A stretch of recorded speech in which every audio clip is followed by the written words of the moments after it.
Good afternoon. You're joining CDC's Ebola Media Briefing. I am Barbara Reynolds, the Director of Public Affairs here at CDC. We'll be hearing briefly from 4 speakers and then take questions from the media. Our first speaker is CDC Director Dr. Tom Frieden. Good afternoon, everybody, and thank you for joining us. As you've been hearing from us, Ebola is a serious disease. It's only spread by direct contact with someone who's sick with the virus, and it's only spread through body fluids. The incubation period is 8 to 10 days after exposure, can be as short as 2 days or as long as 21 days. It's a severe disease which has a high case fatality rate even with the best of care. But there are core, tried and true public health interventions that stop it. Today, we are providing the information that an individual traveling from Liberia has been diagnosed with Ebola in the United States. This individual left Liberia on the 19th of September, arrived in the U.S. on the 20th of September, had no symptoms when departing Liberia or entering this country, but 4 or 5 days later, around the 24th of September, began to develop symptoms. On the 26th of September, initially sought care, and Sunday, the 28th of September, was admitted to a hospital in Texas and placed on isolation. We received in our laboratory today specimens from the individual, tested them, and they tested positive for Ebola. The state of Texas also operates a laboratory that found the same results. The testing for Ebola is highly accurate. It's a PCR test of blood. So what does this mean? The next steps are basically threefold. First, to care for the patient, and we'll be hearing from the hospital shortly, to provide the most effective care possible, as safely as possible, to keep to an absolute minimum the likelihood, the possibility that anyone would become infected, and second, to maximize the chances that the patient might recover. Second, we identify all people who may have had contact with the patient while he could have been infectious. And remember, Ebola does not spread from someone who's not infectious. It does not spread from someone who doesn't have fever and other symptoms. So it's only someone who's sick with Ebola who can spread the disease. Once those contacts are all identified, they are all monitored for 21 days after exposure to see if they develop fever. If they develop fever, then those same criteria are used to isolate them and make sure that they are cared for as well as possible so that they maximize their chances and to minimize or eliminate the chance that they would infect other people. The bottom line here is that I have no doubt that we will control this importation or this case of Ebola so that it does not spread widely in this country. It is certainly possible that someone who had contact with this individual, a family member or other individual, could develop Ebola in the coming weeks. But there is no doubt in my mind that we will stop it here. It does reflect the ongoing spread of Ebola in Liberia and West Africa, where there are large numbers of cases. And while we do not currently know how this individual became infected, they undoubtedly had close contact with someone who was sick with Ebola or who had died from it. In West Africa, we are surging the response not only of CDC, where we already have more than 130 people in the field, but also throughout the U.S. government. The President has leaned forward to make sure that we're acting very proactively there, and the Defense Department is on the ground already strengthening the response. We're working with USAID and other parts of the U.S. government, as well as with a broad global coalition to confront the epidemic there. But ultimately, we are all connected by the air we breathe. And we are invested in ensuring that the disease is controlled in Africa, but also in ensuring that where there are patients in this country who become ill, they're immediately isolated, and we do the tried and true core public health interventions that stop the spread of Ebola. Thank you, Dr. Frieden. I'd like to next introduce our second speaker, Dr. David Lakey, Commissioner of the Texas Department of State Health Services. Dr. Lakey. Good afternoon, everyone, and thank you, Dr. Frieden.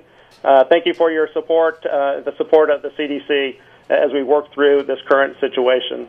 As I start off, I first want to say our thoughts and prayers are with the family and with the patient and the treatment team for this individual. Our laboratory, the Texas Public Health Laboratory in Austin, has a specially trained team to handle high-risk specimens like this. We were certified on the 22nd of August to do Ebola testing. At 9 o'clock this morning, we received the blood sample. All the controls were within the expected ranges, and the PCR was definitely positive for Ebola Zaire, and we got that result back at 1:22 this afternoon. I want to reiterate that we have no other suspected cases in the state of Texas at this time, but we are closely monitoring the situation, and we're ready to assist in any way that is needed. We've been in significant contact with the hospital, with the local health department, and the CDC, and they have our full support as we work through this situation, and we're committed to keeping Texas safe. So again, I want to thank the CDC, the local health department in Dallas County, and the hospital for the work that they're doing, and we're working through this situation together. Thank you. Thank you, Dr. Lakey. Our third speaker is Dr. Edward Goodman, the hospital epidemiologist with the Texas Health Presbyterian Hospital, Dallas. Dr. Goodman. Thank you. Thank you to Dr. Frieden, Dr. Leahy, the CDC. I want to correct one statement that may have been misinterpreted by Dr. Frieden when he commented on the air we breathe. Ebola is not transmitted by the air. It is not an airborne infection. Texas Health Dallas is a large community hospital with a robust infection control system that works in close cooperation with the Dallas County Health Department, the Centers for Disease Control, as well as other epidemiologists within the system and in the community. We have had a plan in place for some time now in the event of a patient presenting with possible Ebola. Ironically enough, in the week before this patient presented, we had a meeting of all the stakeholders that might be involved in the care of such a patient. And because of that, we were well prepared to deal with this crisis. Thank you. Thank you, Dr. Goodman. Our final speaker is the Dallas County Health and Human Services Director, Zachary Thompson. Director Thompson. Good afternoon. Our hearts and prayers go out to the family as well. I want to thank Dr. Frieden, CDC, Dr. Leahy, Department of State Health Services, as well as Texas Health Presbyterian for our response to this case in Dallas County. I also want to commend Dr. Christopher Perkins, our Medical Director, Health Authority, and our EPI team for their work that they have been doing in conducting public health follow-up on the patient, which includes contact investigation to gather information based on the patient's travel history, activities, and close contact. Dallas County Health and Human Services will proceed with the public health follow-up per CDC guidelines. And Dallas County Health and Human Services wants Dallas County residents to be reassured that your public health is our number one priority. Dallas County Health and Human Services staff will continue to work hard to protect the health and welfare of the citizens of Dallas County. Thank you. Thank you, Director Thompson. We'll now take questions. Dr. Frieden. Thank you very much. And for questions, we'll start in the room and then go to the phone. I thank you very much also for that comment, Dr. Goodman. As emphasized, Ebola only spreads by direct contact. It does not spread by any other route that we've seen in any outbreak. I also want to thank Texas and Dallas County Health Departments for their collaboration. CDC has a team of epidemiologists en route to Texas now at the request of the Texas Department of Health, and we work hand in hand, collaboratively, to do what public health does best, which is protect people. And we protect people in this case by making sure that we find the contacts, identify them, and make sure that they're traced every day for 21 days, and if they develop a fever, that they're immediately isolated, and then their contacts would be identified as well. So first question in the room. Denise Film from Fox 5. So you were saying that he started showing symptoms, went to a hospital, and then was released, sent home, and then was not admitted until a day or two later? Is that correct? The initial symptoms of Ebola are often non-specific. That means there are symptoms that may be associated with many other conditions, so may not be immediately identified as Ebola. And that's why we have encouraged all emergency department physicians to take a history of travel within the last 21 days. That's something to reiterate, and then to do rapid testing. Dr. Goodman, is there anything more that you'd like to say about it? No, I think you summarized it very well. Thank you. Next question in the room. Dr. Frieden, I know you're limited a little bit with patient privacy, but can you tell us a little bit, was this person involved in fighting the Ebola epidemic? And also, did they travel on a commercial aircraft? Rachel from WSB TV. From the information that we have now, it does not appear that the individual was involved in the response to Ebola, but that's something that we will investigate more. In terms of the airline flight, I really do want to emphasize the focus here over the next period needs to be the patient, and we're very focused on trying to get any assistance we can to the patient who we understand is critically ill at this point.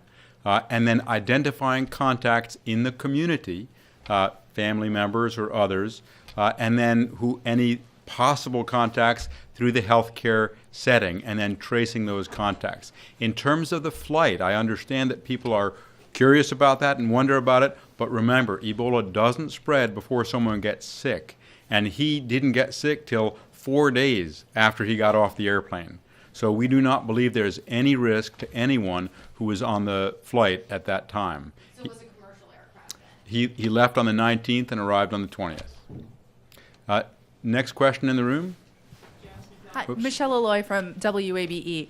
How likely is this to continue to be a concern with people coming back from the region who aren't showing symptoms then but may later? And what is being done at airports and sort of the first lines of people coming into the country to ensure that something like this doesn't continue to be an issue? As long as there continue to be cases in West Africa, the reality is that patients travel, individuals travel, and as appears to have happened in this case, individuals may travel before they have any symptoms. One of the things that CDC has done in Liberia, Sierra Leone, Guinea, and Lagos is to work with the airport's authorities. So 100% of the individuals getting on planes are screened for fever before they get on the plane. And if they have a fever, they're pulled out of the line, assessed for Ebola, and don't fly unless Ebola is ruled out. This is one way to make sure that the airplanes themselves are safe during transit and the airlines are willing to keep flying. But that doesn't rule out a situation like this one where someone may have was exposed and then came in while they were incubating the disease but not infectious with it. Janice McDonald from ABC. Can you tell us where he was, and do you know why he was in those countries? The details of the individual are things that we will investigate, and some of that has to do with patient confidentiality, so we would defer to the hospital and to the family for any further information on those details. We have a question here, and then shall we go to the phone for the first question after this one? Yes, Doug Stoddard from NBC News. Do you expect the patient to remain in Texas and be treated there, or transferred to facilities such as Emory or one of the other specialties around the country that have been treating them in the past? So one of the things that we really do want to emphasize is that virtually any hospital in this country that can do isolation for Ebola.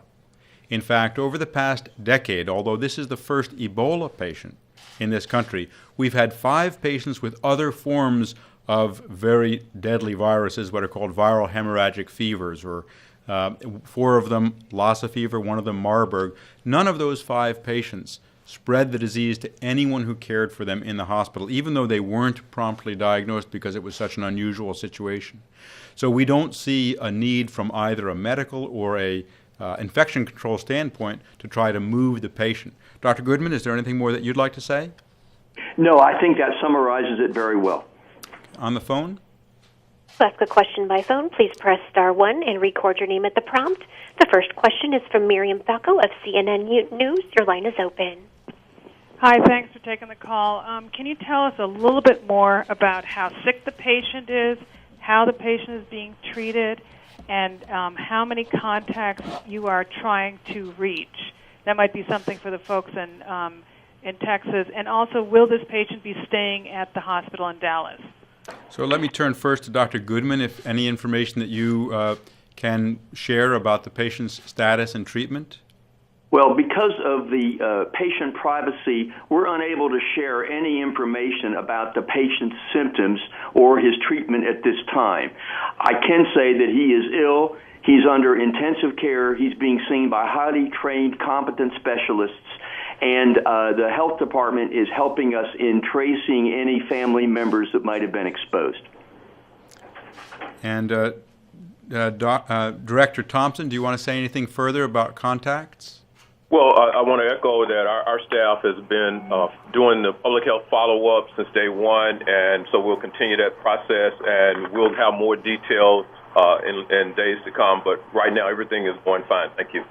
Thank you. And as I mentioned earlier, we have a team en route to Texas now. They will work hand in hand with state and local and hospital public health and epidemiologic staff to identify all possible contacts and then monitor them every day for 21 days to see if they have fever. This is core public health work. This is what we do in public health, and we're delighted to be doing it in partnership with Texas. We're very concerned, obviously, about the status of the patient and very much hoping for his recovery. On the phone? The next question comes from Betsy McKay of the Wall Street Journal. Your line is open. Hi, thanks. I just wondered if I could ask a little more detail about potential exposures. Do you have, is there anything that any of you could say more about what this patient was doing between the 24th when he had symptoms and the 28th when he was admitted? I mean, was he just at home and so only family members were potentially exposed, or how many people, or was he out? I mean, are we talking about a handful of people who are potentially exposed, or more than that, or dozens? Well, I think handful is the right characterization. We know that there are several family members. They may have been 1 or 2 or 3 other community members, and we're there to do additional investigations to identify any other possibilities. Our approach in this kind of case is to cast the net widely, to ensure that we're identifying even people who may not have had direct contact, so that we're erring on the side of safety. Mr. Thompson, anything else you would like to add? I concur. Our role is to look at suspected cases, and we really appreciate, Dr. Frieden, you sending your CDC EPI team down to support us in this effort. We think, again, it's a small framework that we're looking at in terms of the number of people, but once we get additional information, we'll report out to the public. And I would comment that this is a tried and true protocol. This is what we do in public health. It's what we do in this country for a variety of infectious diseases, and it's what we do at CDC globally in Ebola cases. In fact, by coincidence, today we released in the Morbidity and Mortality Weekly Report, our weekly bulletin, a report of the Nigeria case investigation where a single patient came in. Unlike this, that individual was not cared for with infection control and resulted in a number of secondary cases. But even in Lagos, and even with 19 secondary cases, they appear to have been able to stop the outbreak. I have no doubt that we'll stop this in its tracks in the U.S. But I also have no doubt that as long as the outbreak continues in Africa, we need to be on our guard. Other questions in the room? Lauren from WXIA. Can you give us a number or just a scale of how big this team from the CDC is going to be, and who that directly entails? Are these doctors that are going to be in the hospital, or are these going to be people who are actually like fanning out into the community? Can you give us a little bit more information on that? I can get back to you with the exact size of the team. We provide epidemiologists or disease detectives. We provide communications experts. We provide hospital infection control and laboratory experts as needed in the situation. And every CDC staff who's there, or the 130 who are in Africa, are tied tightly to our experts here who provide backup 24/7.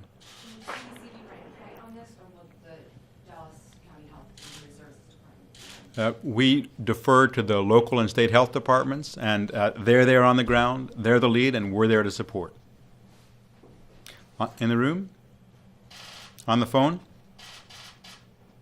The next question comes from Lauren Neergaard of AP. Your line is open. Thank you. Do we know, can you even say if this is an American or is this a visitor?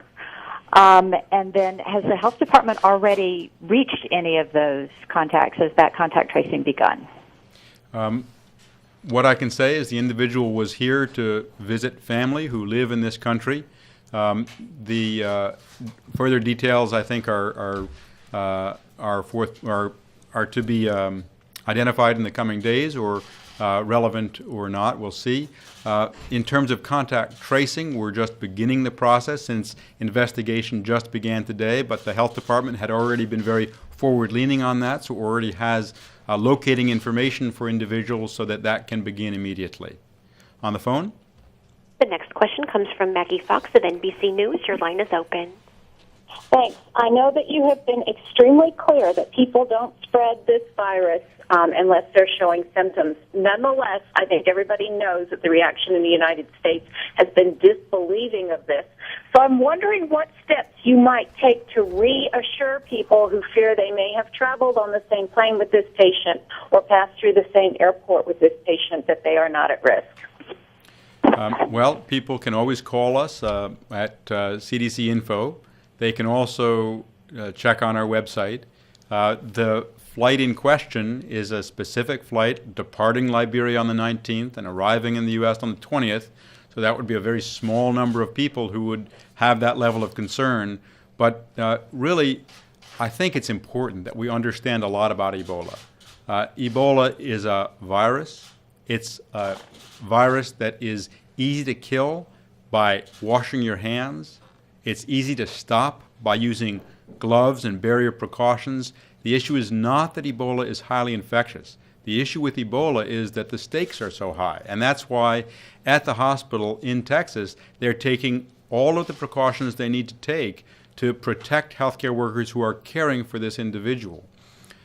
People are infectious with Ebola when they're sick. In fact, think of it this way.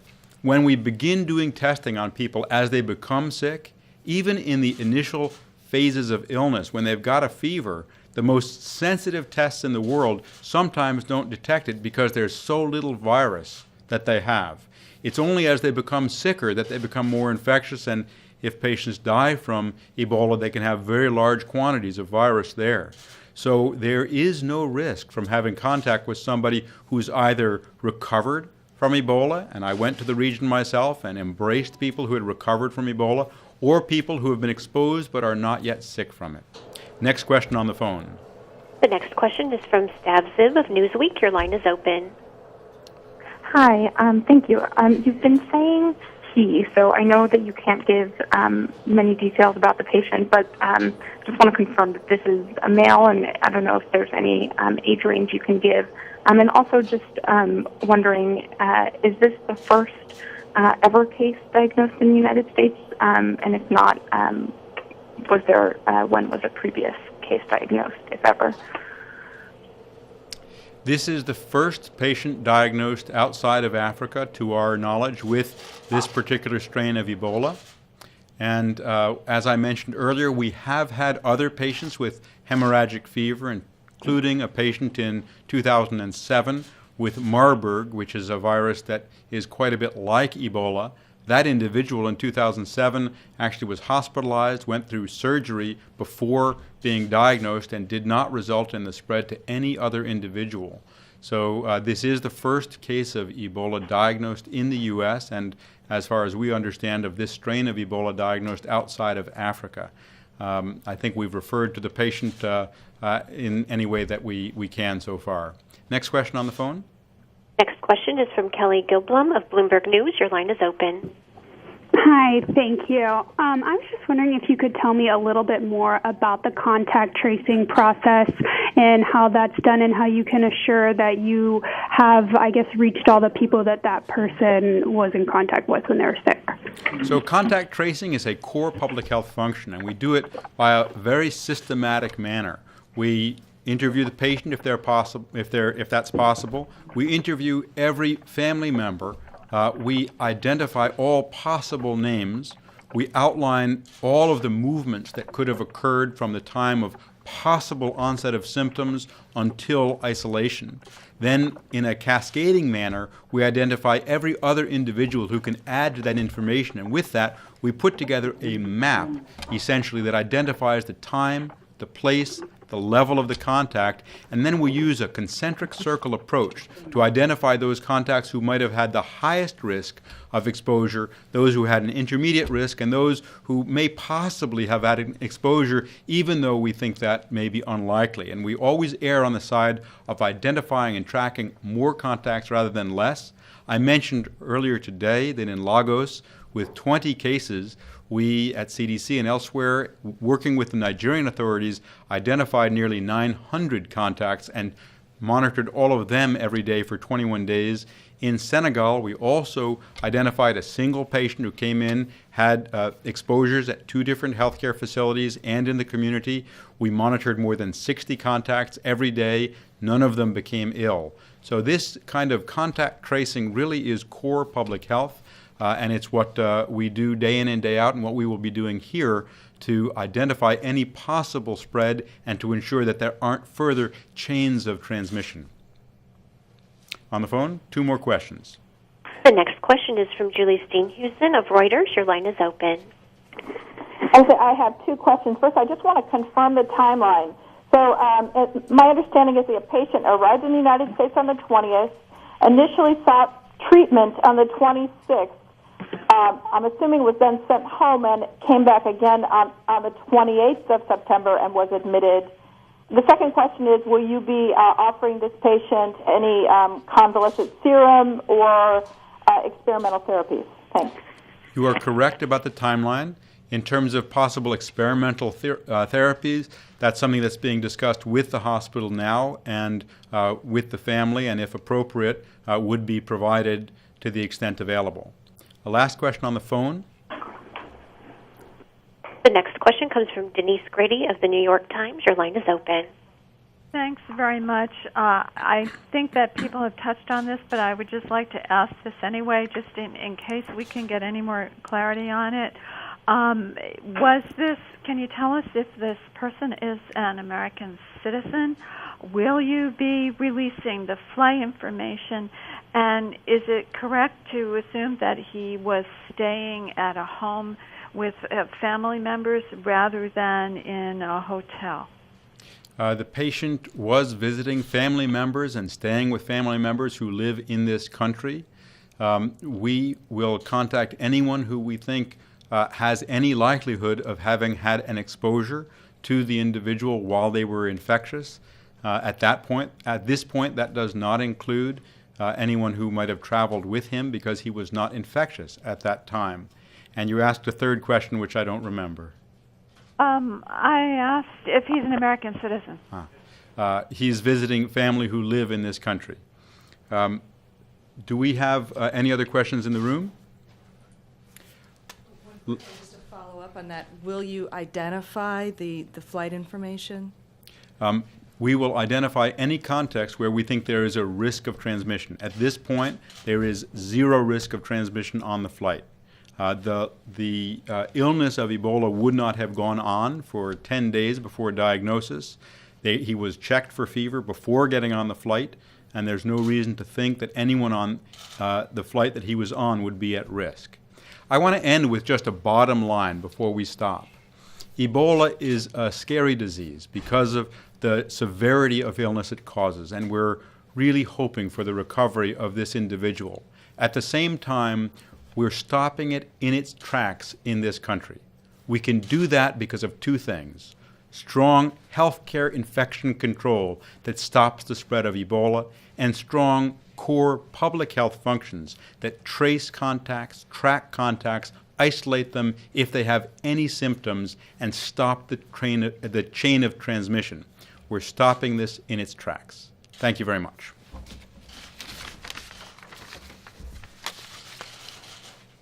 Thank you, Dr. Frieden. This concludes our Ebola media briefing. For any media who have additional questions, they're welcome to call us at 404-639-3286. Thank you.